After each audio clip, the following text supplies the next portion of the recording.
do I treat for mites each year? I have to show you this because I just got this. I'm excited to use it. But before that, I've always just used a cup with the bottom cut out and a piece of netting underneath it, the rubber band, just cheap, easy, Randy Oliver 101 mite counting. I have 20 hives, so I start testing and I make sure I test at least 5. I've never made it to 5 without having a mite bomb. As soon as I get to the hive that has more than 10, 12, then I think, okay, I've got mites, I need to test. And so far I've never had it where I've made it through more than 5 without finding a hive that's got mites. And if you have one in your apiary, you've got them everywhere.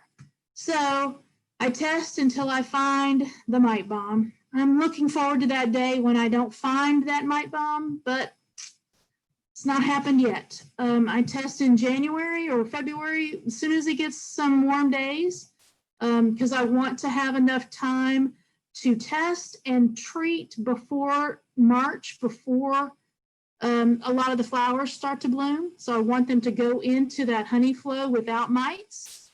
And then I'm going to test again as soon as we take the honey off, so in July. And then I test again in October, November, depending on the weather, because I want to have enough time again to treat before I put them to bed for the winter, because I want them to go into winter without having a full heavy load of mites on them. Sometimes when we have that everybody count your mites day, if it works into my schedule, I might count some mites that day too, just to turn it in for fun. But usually my schedule is January, February, depending on the weather, as soon as we take the honey off, and then around October, November. So just 3 times a year, but I think that's enough. Well, I haven't lost too many hives, so I think I'm doing all right. And then how do you treat?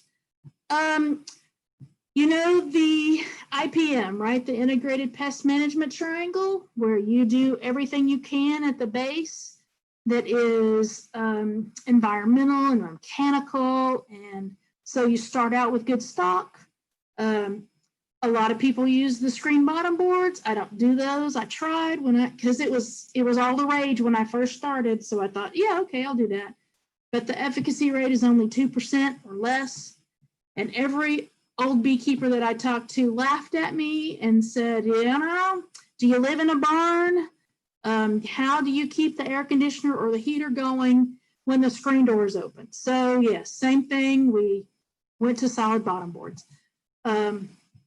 So anyway, you do all the things at the bottom of that pyramid before you work your way up into the chemicals. As for chemicals, I use the oxalic acid drip. I've used HopGuard 2. I've used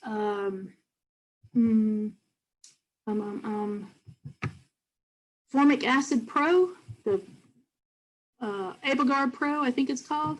So all of the essential oil kind of, nothing that's at the very top of the pyramid. I don't proactively treat, and I don't use the harshest chemicals. I only go up to the essential oil type chemicals, the stuff with thyme in it. I think it's thymol, stuff like that.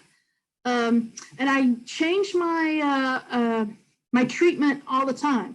I don't want to be anybody that contributes to the mites being resistant to any one chemical.